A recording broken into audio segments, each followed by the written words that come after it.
It only took 3 sentences to erase my name from everything we built. 30 years of sweat, of loyalty, of being the good son. Gone with a signature. They say blood is thicker than water. They never tell you gold is heavier. My name is Daniel. Brooks, I'm not special. I don't wear suits. I don't chase dreams across the ocean. I stayed. I stayed when it was hard, when it was lonely, when there were easier roads to take. I stayed to help my father build something real. Brooks Hospitality Group, a chain of old but proud roadside inns that stretched across 3 states. It wasn't fancy. It wasn't glamorous. It was ours. It was supposed to be mine one day until it wasn't.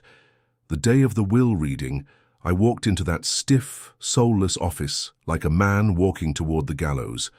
My uncles avoided my eyes. My cousins fake smiled, and there she was, Pamela, Dad's new wife. 2 years in the family, 2 years of sweet poison dripping into old wounds. She wore black like a costume. Black silk that shimmered every time she shifted, just enough to catch the light. And she smiled. God. She smiled like she already knew. The ending. The lawyer cleared his throat, shuffled some papers, and began. To my beloved wife Pamela, I leave the entirety of Brooks Hospitality Group, properties, assets, and all associated holdings. To my stepson Evan, I leave my memorabilia. Collection to Daniel Brooks. He hesitated. My breath caught. I leave my sincerest gratitude for his years of service. The room stayed quiet. No one gasped. No one flinched. Just the buzzing of fluorescent lights and the hollow echo of my own heartbeat. I didn't move. Didn't. Blink. Pamela shifted, caught my gaze, and her smile curled just a little sharper. Sometimes, Daniel, she murmured as she passed me on her way out, it's not about who deserves it. It's about who's smart enough to take it first. I didn't punch the table, didn't scream or throw chairs. I just reached for my father's old Stetson hat resting by my chair and placed it on my head like armor against the ugliness around me. The lawyer called after me once, weakly, but I didn't stop. What was there to say? Gratitude? They could keep it. Outside, the winter air slapped me hard enough to leave a mark. I stood by my beat-up Ford truck, fingers digging into the rusted hood, the cold sinking into my bones. The world around me kept moving, people laughing, texting, living, while mine cracked silently under my boots. I climbed into the truck, the seat creaking under my weight, sat there, staring out the windshield as gray clouds rolled low and heavy above the town I thought would always be mine. You can survive losing a fortune, I said into the empty cab, voice flat, but losing a father before he's even dead, and that's the kind of wound that doesn't heal.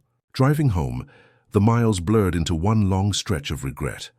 I thought about the nights I stayed late fixing leaky pipes, scrubbing graffiti off motel walls, balancing books when Dad was too tired to lift his head. The times I turned down better offers because, one day, son, it'll all be yours. How stupid. How loyal. Pulling into my driveway, I didn't even kill the engine, just sat there, keys rattling as the weight of it all pressed down. The house was dark, cold, silent, like it knew. I pulled out my phone, scrolled through old texts. Photos. Of me and Dad in front of the first motel we opened together. Brooks Inn, a family welcome. Family welcome, I muttered bitterly, unless you're not family anymore. That night I didn't sleep. I wasn't grieving, I was planning. Because Pamela might have stolen the deeds. She might have bought the lawyers, sweet-talked the accountants, kissed the right hands. But what she forgot, what they all forgot, was simple. You can steal a name off a piece of paper. You can't steal the man who built it. The night didn't end when I killed the truck's engine. It just stretched, slow and heavy, bleeding into the corners of my mind. I sat there in the darkness, staring at the faint outline of the house I used to call home. No tears, no screaming. Into the void, just a dull, grinding silence that felt like sandpaper against bone. Inside the glove compartment, I found a crumpled receipt from 6 months ago, a new air conditioner unit I had bought for one of the motels. Paid cash. Didn't even expense it. Dad never asked me to. I just did it. Because that's what sons do. Or at least, that's what fools like me believed. The porch light flickered when I approached. It hadn't worked right in months. I remembered mentioning it to Dad twice before Pamela moved in.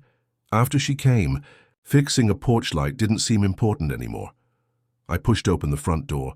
The hinges moaned loud and tired. The house smelled stale, empty, like grief had moved in before I even knew it. I didn't turn on the lights, just dropped my keys. On the kitchen counter, shrugged off my jacket and poured myself a glass of water. The tap sputtered, another thing left undone. I leaned against the counter, staring into nothing, and for the first time, I felt it deep in my gut. You were never part of their future. There's a kind of cold that doesn't come from weather. It comes from being left behind in your own story. I drank the water slowly, the rim of the glass icy against my lips. It tasted like nothing. It tasted like goodbye. In the living room, the old recliner still faced the blank TV. I dropped into it, the springs sighing under my weight. I stared at the dark screen for what felt like hours, my mind playing old memories like broken film reels. Dad teaching me how to balance ledgers, Dad showing me how to fix a jammed door at the second inn, Dad laughing when I painted the first Brooks sign crooked and had to redo it in the dark. And then the newer memories, the missed calls, the silent birthdays, the sudden, can't make it tonight, Pamela's not feeling well. All the small betrayals that stacked like bricks until they built a wall between us. My phone buzzed once, a text from my cousin Sam. "Hey man, heard about the will. That's rough. Let me know if you need anything." I stared at it, laughed once, dry, sharp. "Need anything?" I muttered. "Yeah, maybe about 30 years of my life back." I didn't answer, didn't move, just sat there breathing, letting the silence chew on me like a dog on an old bone. There was no plan forming yet. No grand revenge cooking in my mind. Not yet, only a deep, cavernous understanding that whatever I thought I knew about family had just died, and nobody even bothered to dig a grave. Somewhere around midnight, the cold finally drove me upstairs. The hallway creaked under my boots, old wood complaining with every step. At the end of it, my bedroom door stood ajar like it had been waiting for me. Inside, everything was exactly how I left it. Bed unmade. Jacket slung over a chair. A cracked photo frame on the dresser. A picture of me and Dad, arms around each other, standing proud in front of Brooks Inn's first grand opening. I picked it up, thumb tracing the edge of the frame. The glass had a hairline crack splitting right down the middle, running clean through my father's face. Stared at it for a long time, long enough to feel the weight of it settle deep into my chest. "Guess we were already broken," I said quietly, "long before today." I didn't cry, didn't smash the frame, didn't scream at the walls. I just set it down, face down this time, and crawled into bed fully clothed. I lay there in the dark, eyes open, hands clenched at my sides, waiting. Not for sleep, not for forgiveness, for something harder, sharper. The kind of silence that wasn't empty anymore, but loaded, because I wasn't planning revenge yet. But I was building something even stronger. Resolve, and when resolve finishes growing, nothing stands against it. Not lawyers, not forged wills, not stepmothers with gold in their smiles. Nothing. The morning didn't so much arrive as it bled through the blinds in a dull grey smear. I hadn't slept. Not really. Just drifted in and out of half-formed thoughts that stung sharper than any nightmare. I sat up slowly, elbows on my knees, head heavy. The cracked photo frame still lay face down on the dresser, like a wound I wasn't ready to look at again. I needed air. Pulling on my boots, I walked out into the backyard. The frost still clung to the dead grass. Brittle and shining under the early sun, everything looked the same, but it wasn't. Nothing was. I walked to the old oak tree at the back of the yard. It leaned a little now, its great limbs sagging. But once it had been the centerpiece of my world. I closed my eyes, let the cold wind strip away the years. And I remembered. I was 10 the first time Dad brought me here after buying the first Brooks Inn. He knelt down under this very tree, his hands on my shoulders, his face lined with sun and sweat and a rare, raw pride. "One day, Danny," he said, "this will all be yours. Not because I'm giving it to you, but because you're gonna earn it." And I believed him. Every word, every damned word. The years blurred together after that, Long summers of mowing endless motel lawns, painting peeling walls, fixing leaky pipes at midnight when the guests called complaining, while my friends spent weekends at the lake or chasing girls. I was checking inventory sheets, scrubbing mold out of forgotten corners, balancing the ledgers under flickering fluorescent lights. And every time I got tired, every time the weight of it all made my hands ache and my back scream, I'd hear his voice again. "Nothing good comes easy, son. If it did, everyone would have it." He used to say that after every 12-hour shift we pulled together. Dad with a burger in one hand, a stack of invoices in the other, me barely awake, fighting sleep on the motel couch. I lived for those moments. Not the work, not the money, not even the dream. Just the sense that I was part of something, that we were building it together, father and son, blood and brick.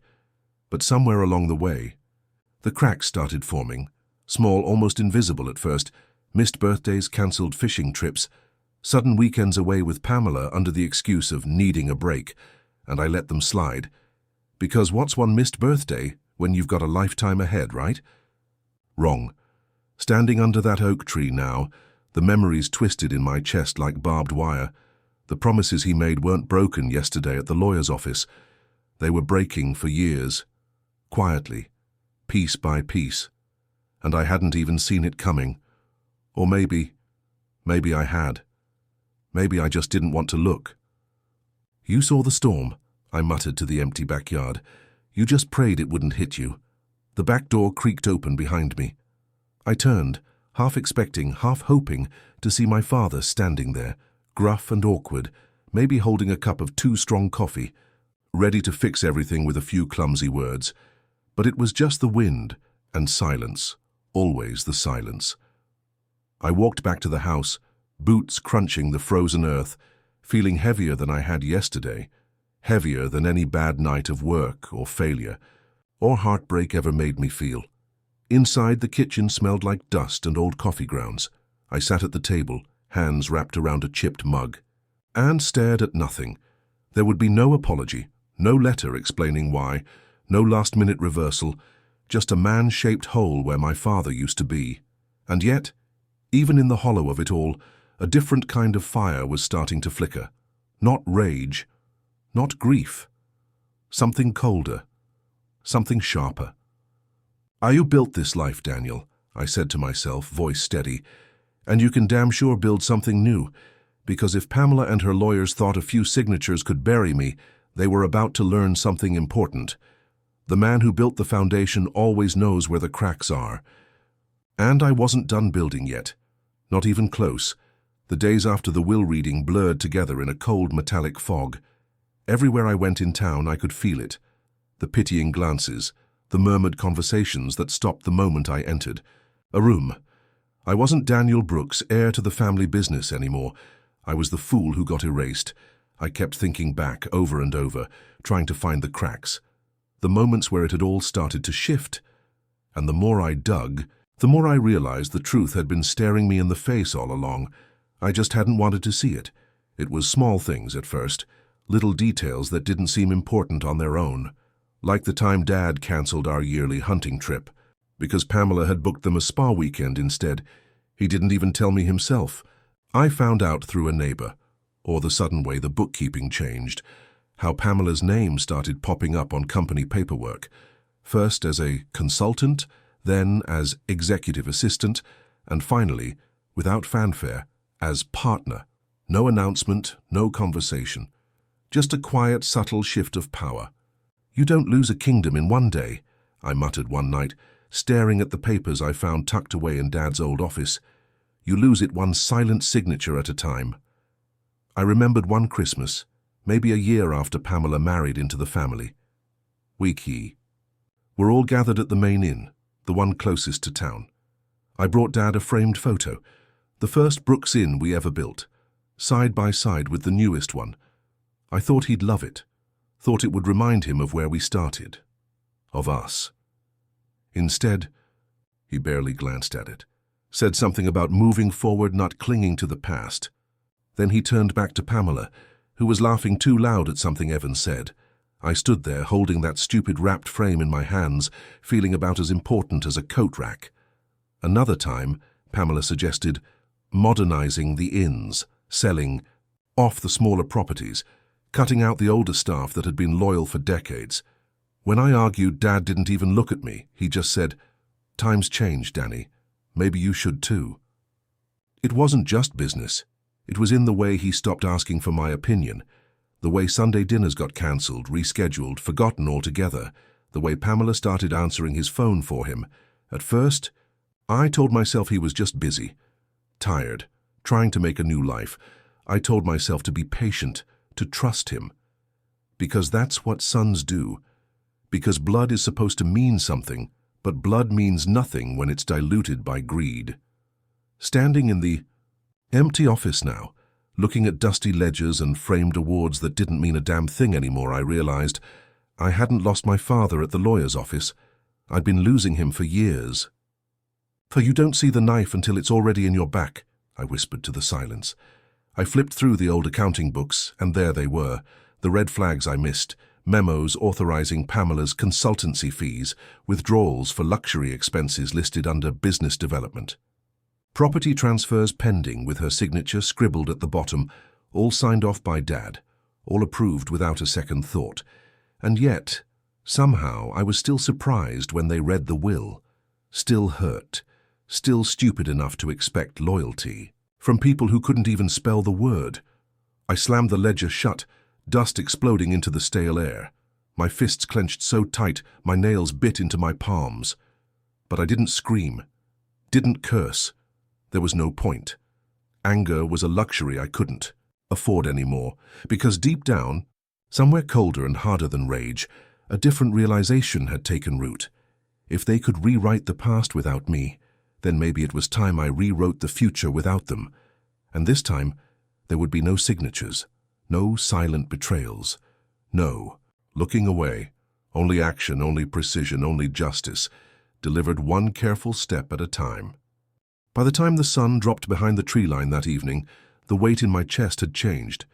It wasn't grief anymore, or rage, or shock. It was something harder, sharper. Focus. I stood in Dad's old office, the musty air thick with forgotten dreams and broken promises, and for the first time since the will reading I smiled, not because it was funny, but because finally I could see things clearly. They thought they buried me. They thought wrong. I pulled out a dusty storage bin from under Dad's desk. Inside, old accounting files, copies of property deeds, client contracts dating back 20 years, the kind of history Pamela probably thought was already shredded. She was sloppy, she moved fast, confident nobody would dare challenge her. She forgot I was raised in the mud, not the marble halls. And the mud remembers. "You built it from the ground up," I muttered, sifting through yellowed papers. "You know where every crack is hiding." I started slow quiet. First I took pictures of everything. Ledgers, contracts, agreements my father made long before Pamela ever learned how to spell hospitality. Evidence that proved Brooks' hospitality was supposed to pass to blood, not by marriage. Then I opened a private account at a different bank, one no one in town knew about, into it. I funneled every piece of evidence I gathered, safeguarded, untouchable. Because if Pamela found out too soon, all of this would disappear overnight. Next step.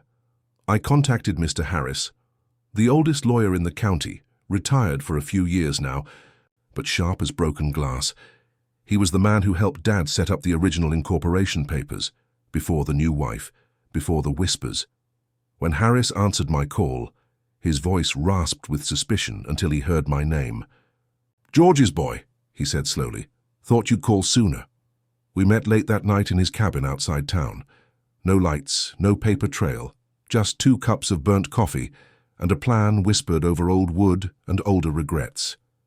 He read through the files, with thick glasses and a face that got grimmer by the page. Finally he closed the folder, hands folded neatly over it. "They think you're finished," he said, voice low. "You ever see what happens when termites hollow out a house?" I nodded. "It collapses," I said. He smiled. "Small, cold." "Exactly. And no one sees it coming until it's too late." Over the next few days I lived 2 lives. By day, I played the part of the dutiful son, attending the mandatory transition meetings Pamela insisted on at the main office, smiling politely, nodding at her condescending speeches about modernization and moving forward. Inside, I was counting seconds, gathering intel. Every glance Evan gave Pamela, every new supplier she funneled money to, every whispered meeting behind closed doors. At night, I worked with Harris, drafting claims, tracing financial missteps, building a case, thicker than a brick wall, not for revenge, for justice, because they hadn't just stolen money, they had stolen blood. Legacy, the very bones of what we built. "So you don't burn down the house to kill a rat," Harris said one night, reviewing documents under the harsh light of a single bulb. "You build a better house next door and let theirs rot on its own." So I was building. Brick by invisible brick. Piece by piece, setting the foundation for something Pamela couldn't see, something she couldn't bribe, charm, or erase. And the best part? She had no idea. She saw the quiet, tired son, the one too beaten down to fight, the one she'd erased from the story. What she didn't see was the blueprint unfolding under her feet. The loud ones rage and fall, the quiet ones. They rewrite the ending. And I wasn't just planning to survive, I was planning to win, silently, completely. The days blurred into a slow, methodical rhythm. Gather, watch, document. No moves made unless necessary. No words spoken unless weighed twice. But even in silence, truths have a way of leaking out. It happened on a rainy Wednesday. Nothing special. Just another grey, forgettable afternoon when the universe decided to pull back the curtain. I was sorting through old accounting files in the main office storage, cataloguing the hidden debris Pamela had left behind when she thought no one was watching. That's when I found it, a folder jammed between two filing cabinets, almost invisible. It wasn't marked, wasn't filed, just stuffed away like garbage. Inside, memos, emails, contracts, all linking Brooks Hospitality, the business my father and I built, to a private equity firm called Redstone Holdings, a company I'd never heard mentioned once in all my years working with Dad, a company whose sole purpose, it seemed, was to buy failing businesses, gut them for profit, then dump the remains. And the kicker, Pamela wasn't just planning to sell the inns, she had already started. Son of a, I hissed under my breath, hands tightening on the edges of the paper. It wasn't about keeping the legacy alive, it wasn't modernization, it was a fire sale, a calculated surgical stripping of everything my father spent his life building, and it wasn't happening tomorrow, it was happening now. The signed contracts confirmed it. One property already gone, 2 more in escrow. The main inn, the one where Dad and I hung the first crooked sign together, listed as pending negotiations. I staggered back, the room spinning for a second. The betrayal tasted different now, not sharp like a knife, cold, metallic, like rust in your mouth. She didn't just want the fortune, I muttered, voice thick. She wanted to salt the earth after. I shoved the papers back into the folder, heart hammering against my ribs. I needed Harris, I needed every ounce of legal muscle I could find, and fast. Because if Pamela finalized those deals before I could move, there'd be nothing left to fight for. No legacy, no justice, just ashes. That night, rain hammered the tin roof of Harris's cabin as we spread the documents across the kitchen table. He read silently for a long time, too long. Finally, he leaned back in his chair, eyes heavy. "She's not acting alone," he said flatly. I frowned. "What do you mean?" He tapped one of the memos with a calloused finger. "Redstone Holdings doesn't move without inside help. Someone's been greasing the wheels from your side of the tracks, Daniel." The implication hit harder than the rain outside. This wasn't just Pamela. It wasn't just Evan, someone close to my father, someone inside Brooks Hospitality, helping, hiding, selling us out from within. "Find the leak," Harris said, voice cold enough to freeze bone, "and you find the root of this rot." Sleep was out of the question that night. I sat at my kitchen table, old ledgers and printouts scattered around me. The rain still tapping at the windows like impatient fingers. Names circled in red, dates underlined twice. Money trails that didn't add up. I thought about every handshake, every backslap, every hollow word of loyalty that filled the halls of our inns. And a thought crept up my spine, slow and poisonous. Maybe the betrayal didn't start with Pamela. Maybe it started way before that.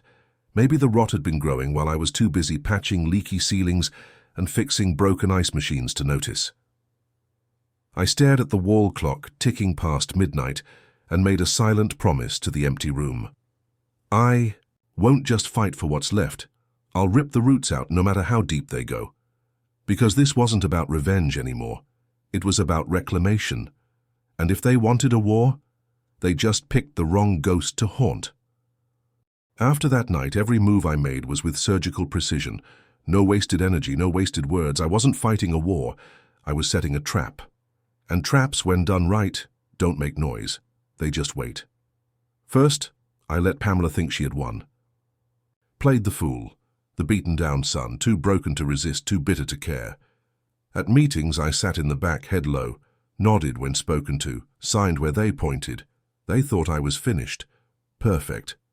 The greatest weapon you'll ever wield, Harris told me one night as we reviewed the next steps, is letting your enemies believe you're already dead. While they celebrated early victories, I was working behind the scenes. I hired a forensic accountant, discreet, brutally efficient. Within days, he uncovered the financial shell games Pamela and her partners at Redstone had been playing. Fake. Consulting fees. Overstated renovation costs. Ghost vendors billing for services never rendered. All carefully disguised to bleed Brooks Hospitality dry before the final sale. But that wasn't enough. I needed more.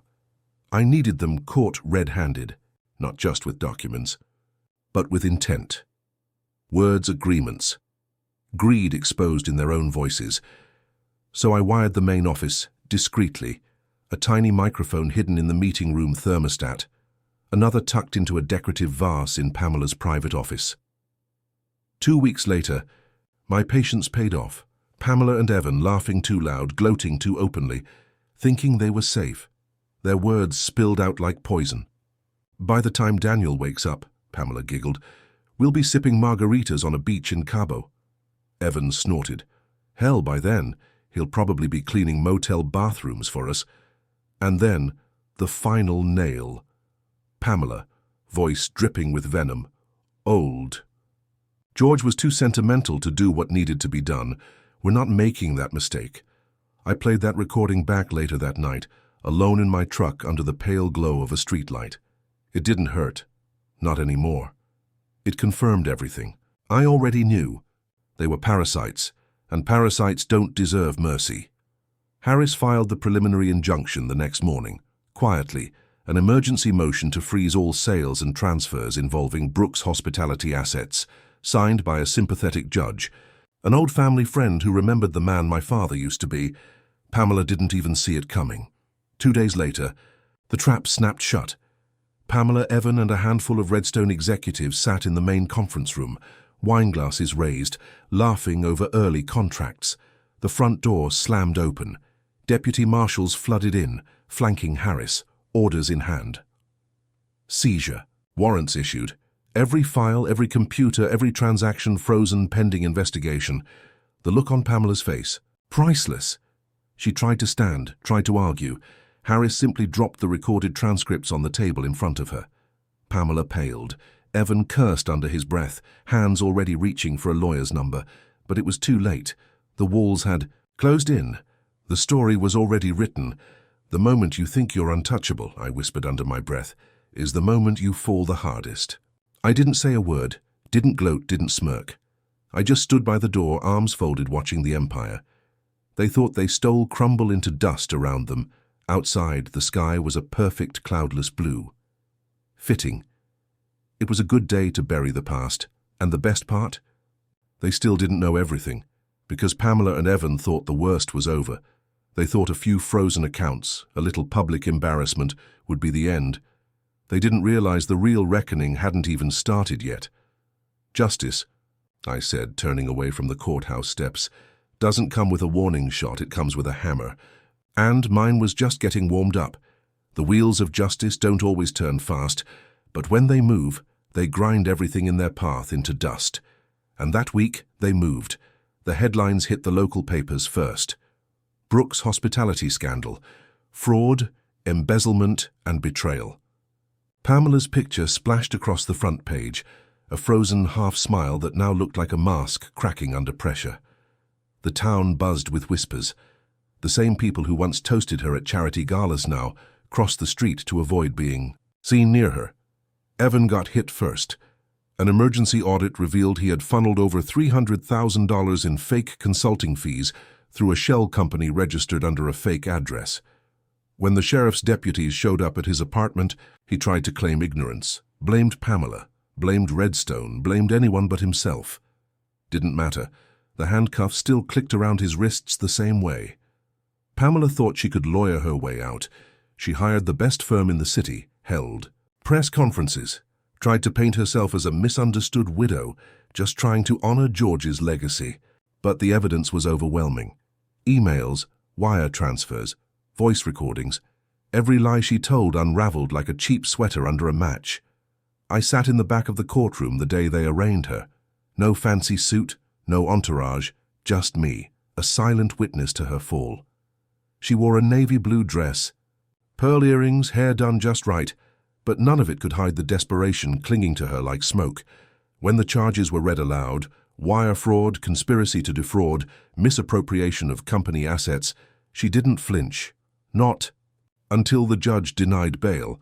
That's when her knees buckled slightly. Just a tremor, almost imperceptible.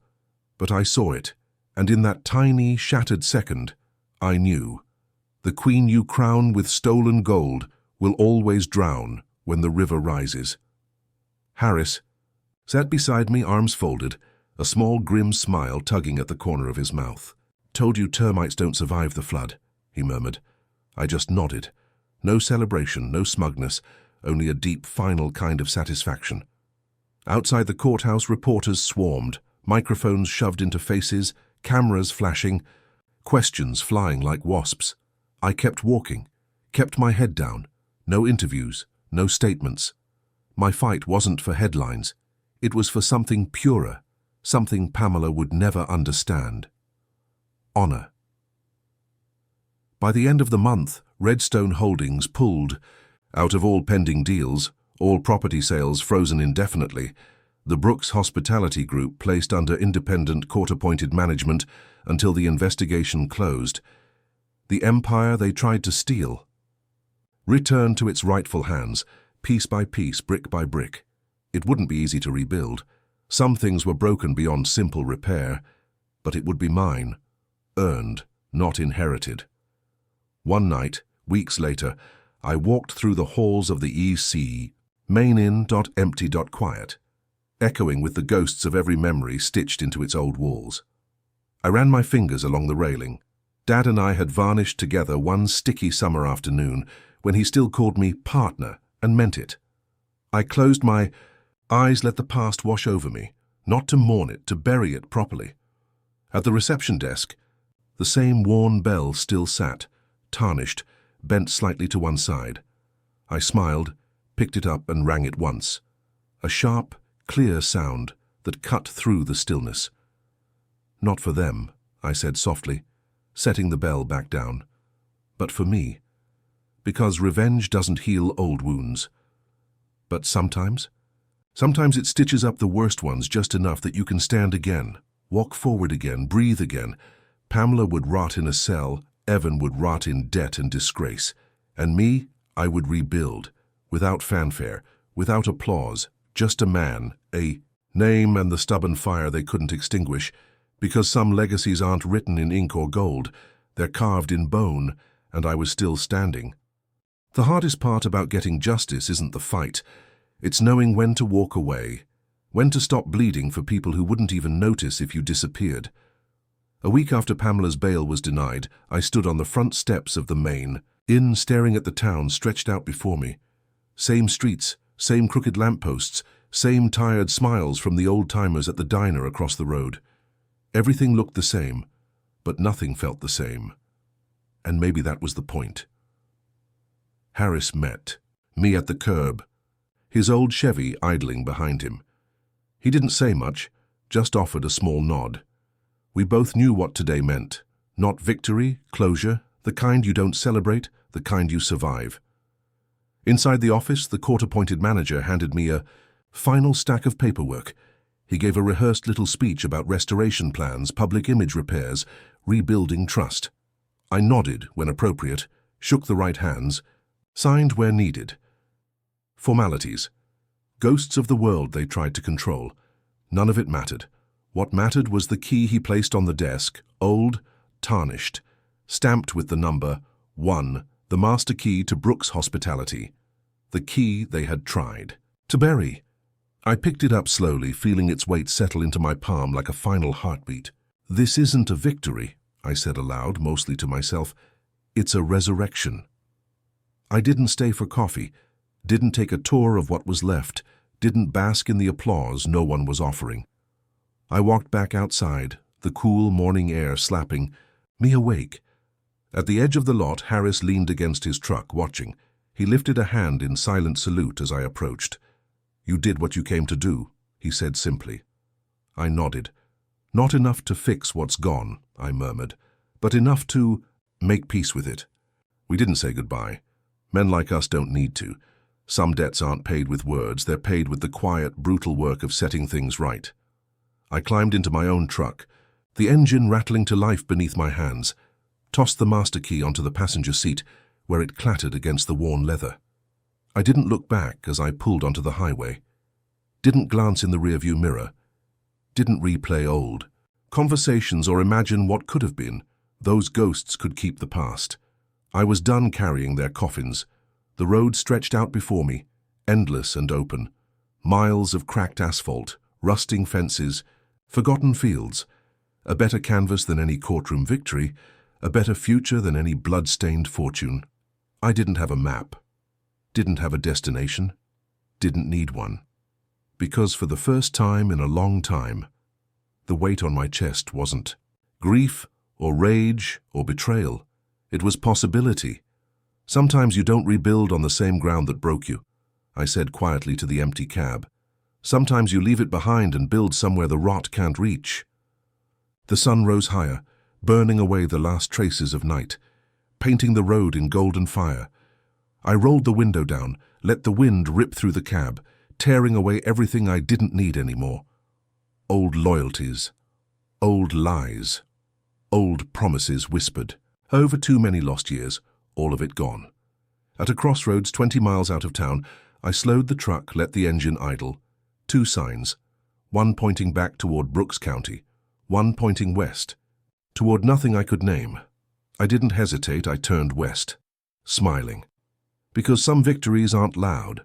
Some are just the quiet choice to live free, and that was a legacy no one could ever steal again. It's funny how life feels bigger once you let go of the parts that tried to bury you.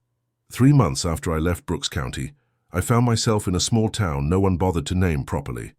Just a cluster of weather-beaten houses, a gas station, and a diner that smelled like burnt coffee and fresh pie. Perfect. Exactly the kind of place ghosts could start breathing again. I rented a small cabin at the edge of a pine forest. Nothing fancy. A crooked porch, a stove that hissed when it worked, windows that whistled when the wind blew hard enough. But it was mine. Bought and paid for with clean money. No blood, no betrayal, no memories stitched into the floorboards, just space and silence. The kind that doesn't choke you, the kind that heals. My days settled into simple rhythms, chopping wood, fixing the leak in the roof, walking the trails until my legs ached and my lungs burned clean. Some mornings, I drove into town and helped the owner of the hardware store repair busted lawnmowers. He paid in cash and pie. No paperwork, no contracts, just a handshake, a real one. At night, I'd sit on the porch with a mug of coffee, listening to the crickets, argue with the wind. No headlines, no lawsuits, no debts, just the stars pricking holes in the velvet sky, and the slow, steady hum of a man remembering how to live. One afternoon, while sorting through boxes at the local market, I found an old battered journal tucked between dusty paperback novels. The first page was blank, untouched. Waiting. I bought it for $2 and started. Filling it one line at a time. Not stories about revenge. Not confessions or regrets, just small things. The way the sun lit up the trees after a rainstorm, the smell of pine needles crushed under heavy boots, the satisfaction of fixing a squeaky door. With nothing but elbow grease and a stubborn heart. Sometimes, I wrote on the second page, you don't need to rebuild an empire. Sometimes you just need to rebuild yourself. I didn't tell anyone from the old town where I was. No need. Those bridges burned clean. Pamela and Evan faced their sentences. Brooks' hospitality stumbled for a while, but under new management, it would find its footing again. I didn't need it. Didn't need them. The only empire I cared about now was the one I carried inside. Some evenings I drove to the lake a few miles out of town, sat on the hood of my truck, watching the water turn molten gold as the sun sank behind the trees. No battles left to fight, no ghosts left to chase, just me and the wide-open possibility of tomorrow. One evening, as the last light bled from the sky, I flipped open the journal and scribbled 3 simple lines. They took everything they could, but they couldn't take the man who survived it, and that's enough. I closed the book, leaned back against the windshield and let the night wrap around me like an old familiar coat. I wasn't angry anymore, wasn't hollow. I was something harder to define, something quieter. A man who had walked through the fire and come out the other side, scarred smarter, still standing, and free. The wind picked up, carrying the smell of wood smoke and rain. Somewhere in the distance, an owl called into the night. I smiled, pulled my jacket tighter around me, and whispered into the dark, I'm still here. And for the first time in a long, long time, that was enough. Thank you for walking this journey with me. It's not the wounds we carry that define us, but the way we rise after them. If you've ever faced betrayal, loss, or stood at the crossroads, between forgiveness and walking away, share your story below. I'll read every word.